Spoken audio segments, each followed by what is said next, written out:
Alright, so the last video, there it goes. Alright, the last video that I made, about 18 minutes into it, I think, is where somebody actually starts talking back to me.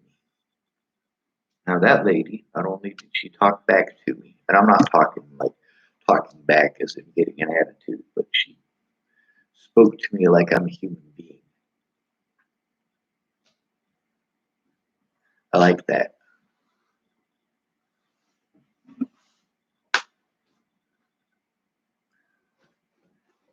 The fact is, when I get overwhelmed, I go into shutdown mode, but I'm not allowed. Now, that's an autistic trait,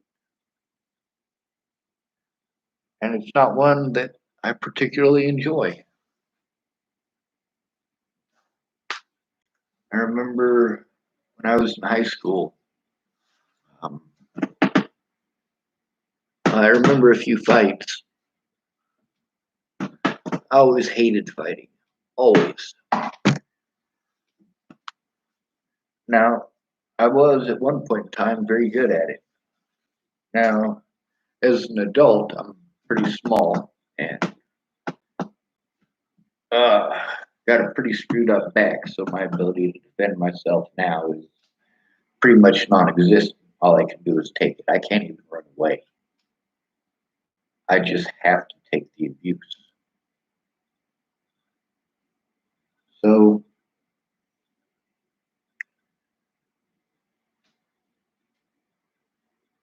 if I get assaulted, which has happened repeatedly since Natalie died, I just end up getting hurt worse. If I try to defend myself, I might injure myself trying to defend myself.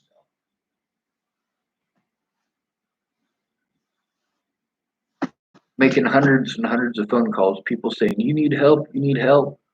I've made hundreds of phone calls to try to get the help that I need. I've traveled from one end of the country to the other to get the help that I need. The problem is, the assault by Officer Whale and Molotai guaranteed that I couldn't go back to someplace safe and wasn't going to have the money to be able to defend myself no matter what. Is that entirely true? No. People could have spoken up then. The recordings that I made between me and Aaron Cockerham, me and Mandy Hughes, me and Alyssa Rainwater, me and many other people. I recorded those conversations because those things should have been in court. I needed to get those people to speak up, and I needed someone to go in with me when it made a difference. In 2018, only one person actually went in with me to talk to the police, and that was Molly Smith. She's got some evidence. So does Miss Peaches. At least she better have it. Destroying evidence of abuse against an at-risk individual is a felony. Matter of fact, I'll even look up what felony it is. Now, I got another phone call I got to call. Crossroads Counseling. My phone won't even turn on until it's at 6%. So I got about 20 minutes. It takes about 20 minutes to get that first 6%, and then it goes pretty fast after that. I'm pretty tired. I'm going to try for like the 10th time tonight to try to lay down and get some sleep.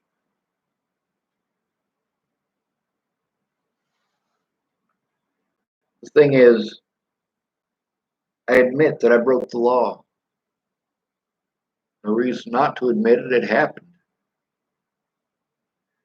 The fact is, I tried to do everything that I could before breaking the law. If somebody's disabled, they're disabled. You're not going to punish them into not being disabled. If you decided you wanted to go beat on Stephen Hawking until he stood up on his own, you'd be beating on him for a while. Then there's the idea that intelligence will magically make it all go away. Like if you have all your money stolen, but you're intelligent, then you should magically have money that magically shows up, and now you can magically do something with it. Or because you're intelligent, that magically your disabilities go away. Like somehow, if Stephen Hawking wanted to, because he's so smart, if he really wanted to, he could walk because he's smart. It don't work that way either. So let's all hope I get some sleep. When I wake up, I'll make some more telephone calls.